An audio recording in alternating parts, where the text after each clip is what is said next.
Think bananas are the only plantain worth growing? Think again. There's a remarkable relative hiding in the highlands of Ethiopia that's been feeding millions for millennia, yet the rest of the world has barely heard of it. This plant doesn't just survive in challenging conditions, it thrives where other crops fail. And if you've never considered Ensete ventricosum, also known as the false banana or Ethiopian banana, you're missing out on one of the most resilient, productive, and nutritionally dense crops on the planet.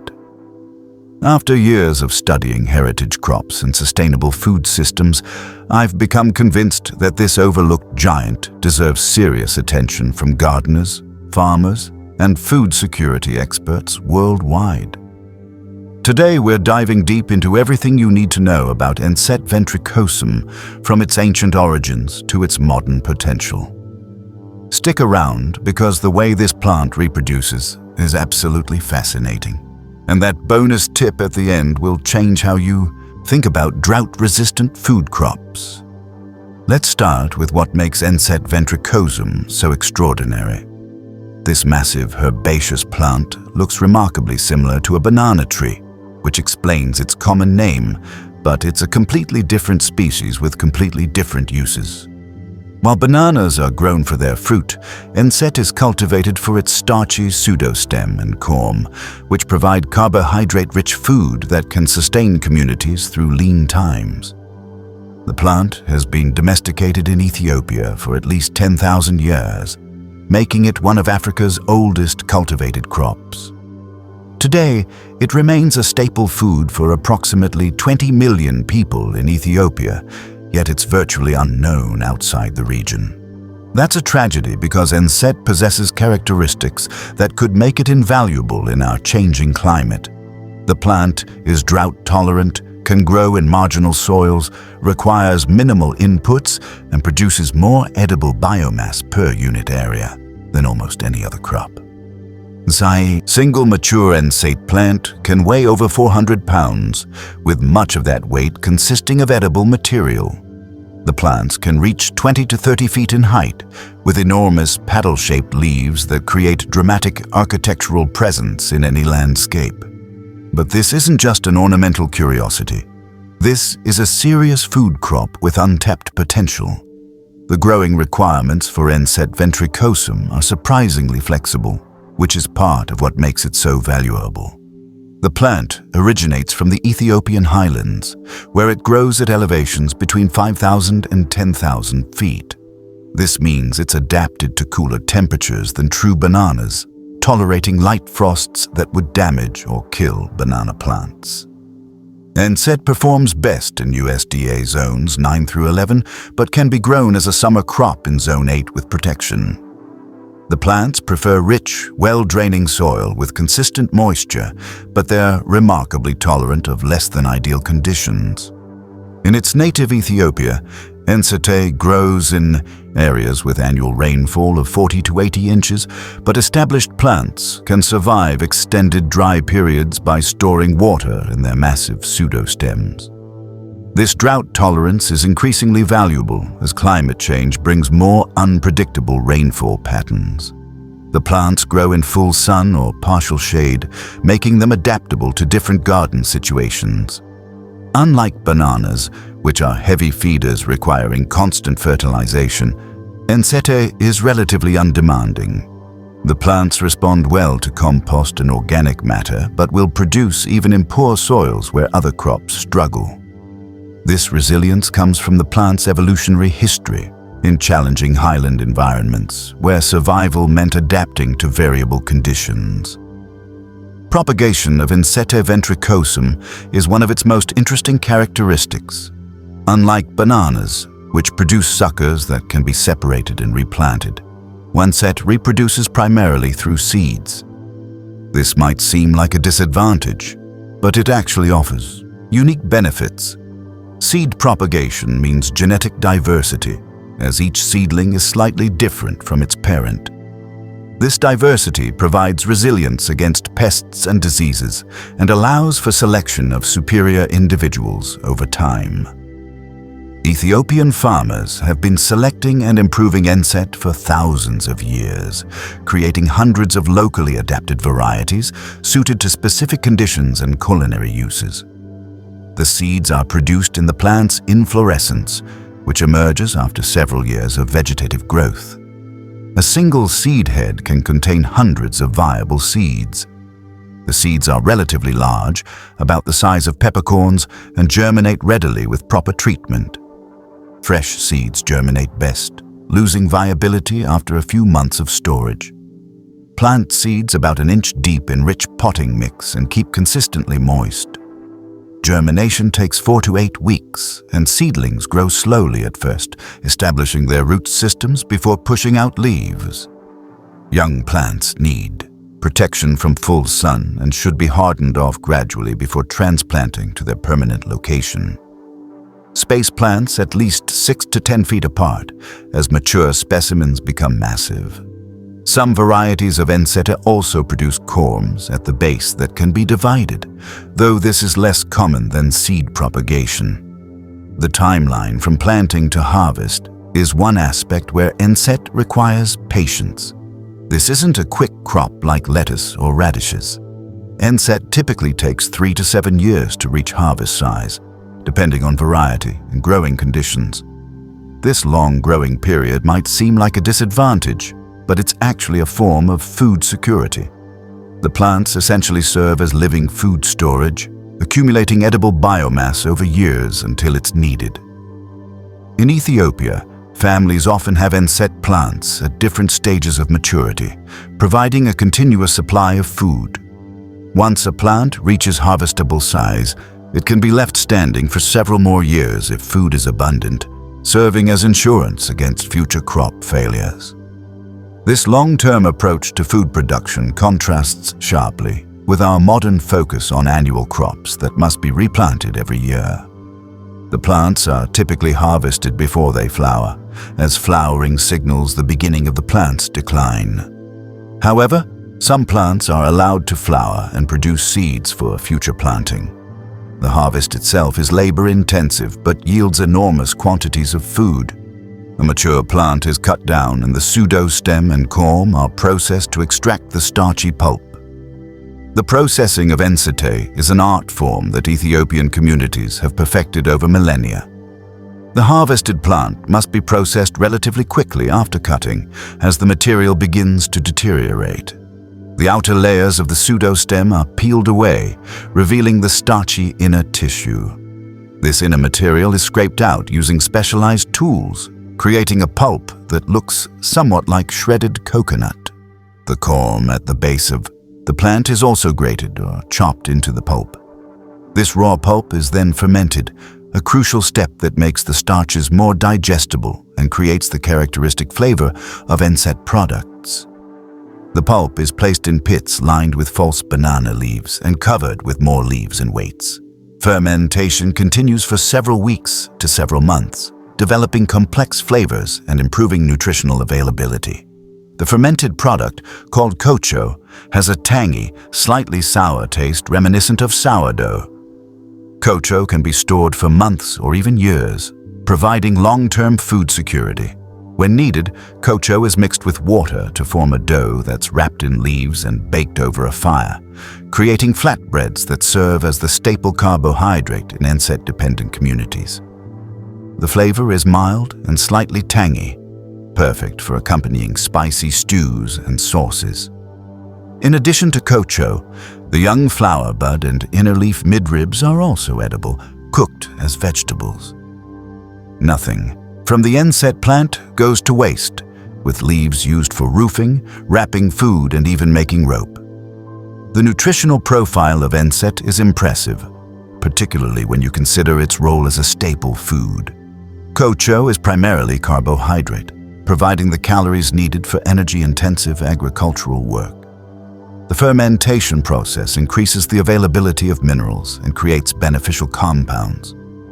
While not as high in protein as legumes, Ensete products contain small amounts of protein along with fiber, calcium, and iron. The young shoots and flower buds provide vitamins and minerals that complement the carbohydrates from kocho. In traditional Ethiopian diets, Ensete is combined with other foods like legumes, vegetables, and occasionally meat, creating balanced nutrition. The plant's true value lies not in any single nutrient, but in its ability to provide reliable calories year after year with minimal inputs. In regions where climate change is making traditional crops less reliable, this stability is invaluable. Research has shown that communities dependent on Ensete experience lower rates of food insecurity compared to those relying solely on annual crops. The plant serves as a buffer against drought, pest outbreaks, and other agricultural disasters that can devastate annual harvests. The cultural significance of Ensete ventricosum in Ethiopia cannot be overstated. The plant isn't just a crop, it's woven into the social fabric of communities. Ensete gardens are often located near homes, carefully tended over years and passed down through generations. The knowledge of how to grow, harvest, and process Ensete is transmitted from elders to youth, preserving traditional ecological knowledge. The plant features in ceremonies, stories, and community identity. In some regions, a man's wealth is measured partially by the number of mature Ensete plants he maintains.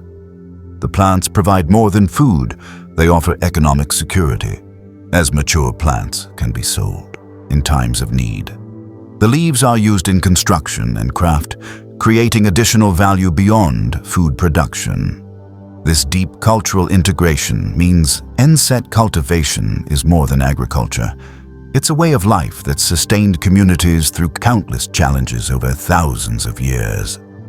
Understanding this cultural context is crucial for anyone interested in promoting Ensete cultivation elsewhere, as the plant comes with accumulated wisdom about its management. The potential for Ensete ventricosum beyond Ethiopia is enormous and largely unrealized. As climate change threatens traditional agriculture worldwide, crops like Ensete that are resilient, drought-tolerant, and highly productive deserve serious consideration. The plant could be valuable in sub-Saharan Africa, Central America, Southeast Asia, and other tropical and subtropical regions where food security is challenged. Several organizations are working to introduce in-seed cultivation to new areas, though progress has been slow.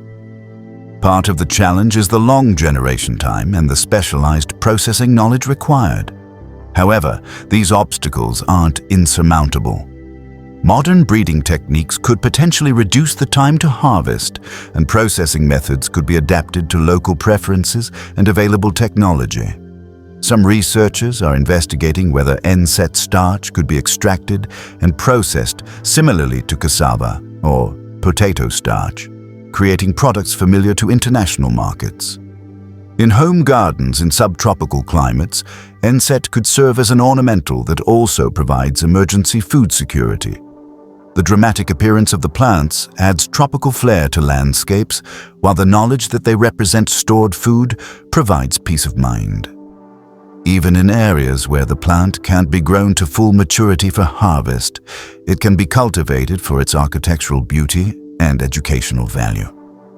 The pest and disease resistance of Ensete is another remarkable characteristic. While no crop is completely immune to problems, Ensete has relatively few serious pests compared to many other staples. The plant's thick, fibrous tissues make it less palatable to many insects. Bacterial wilt is the most serious disease affecting Ensete in Ethiopia, caused by the bacterium Xanthomonas campestris. This disease can devastate plantings if left unchecked, but traditional farmers have developed management strategies including roguing infected plants and selecting resistant varieties. In areas where Ensete is introduced as a new crop, pest and disease pressure is often minimal because local insects and pathogens haven't adapted to it. This makes Ensete potentially easier to grow organically in new regions than in its native range. The plants are also relatively resistant to nematodes and root diseases that plague many tropical crops. This disease resistance is partly due to the genetic diversity maintained through seed propagation and partly due to the plant's robust constitution. As industrial agriculture increasingly struggles with pest resistance and disease outbreaks caused by monocultures, the resilience of crops like Ensete becomes more valuable. The environmental benefits of Ensete cultivation extend beyond the food it provides. The large plants create shade and modify microclimates, making them valuable in agroforestry systems. In traditional Ethiopian gardens, Ensete is often grown alongside coffee, spices, vegetables, and other crops in multi-layered systems that maximize productivity while maintaining soil health. The huge leaves capture and funnel water toward the root zone, making efficient use of rainfall. When leaves die and fall, they decompose into nutrient-rich mulch that feeds the soil. The deep root systems help prevent erosion on hillsides, a crucial service in mountainous regions. Ensete gardens sequester significant amounts of carbon in their biomass, contributing to climate change mitigation. The plants also support biodiversity, with their flowers providing nectar for pollinators and their structure offering habitat for beneficial insects and small animals. This ecological integration makes Ensete valuable beyond its direct production, contributing to overall ecosystem health and resilience. Now for that bonus tip that can dramatically improve your success with Ensete ventricosum. Here it is. If you're growing Ensete in a climate that's marginal for the plant, strategically plant it near a water feature or in a microclimate pocket that collects warmth. The plant's massive leaves lose significant water through transpiration, and in borderline climates, this water stress can slow growth dramatically. By situating plants where they have access to ambient moisture from a pond, creek, or even a large rain garden, you create conditions that allow the plant to thrive rather than merely survive. The water body moderates temperature extremes, keeping the area slightly warmer in winter and cooler in summer. This simple site selection can mean the difference between a plant that takes 7 years to reach harvest size and one that gets there in 4 years. Additionally, the reflected light from water surfaces can increase photosynthesis, boosting growth rates.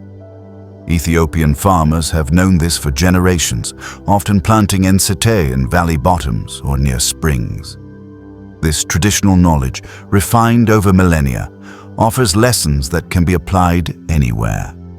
Sometimes, the best growing techniques don't require technology or inputs, just careful observation and strategic placement.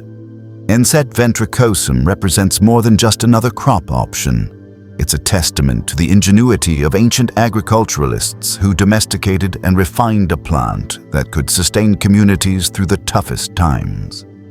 It's a reminder that food security doesn't always come from the latest hybrid or genetic modification, but sometimes from rediscovering and respecting crops that have proven themselves over thousands of years.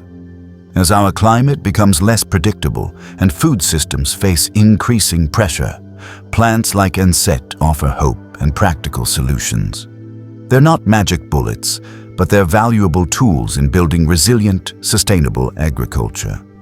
Whether you're a gardener intrigued by unusual crops, a farmer looking for climate-resilient options, or simply someone interested in food security and cultural preservation, Ensete ventricosum deserves your attention. Give this remarkable plant a chance, and you'll connect with agricultural traditions spanning millennia while growing something truly extraordinary. The false banana isn't false at all. It's the real deal for millions of people, and its time in the spotlight is long overdue.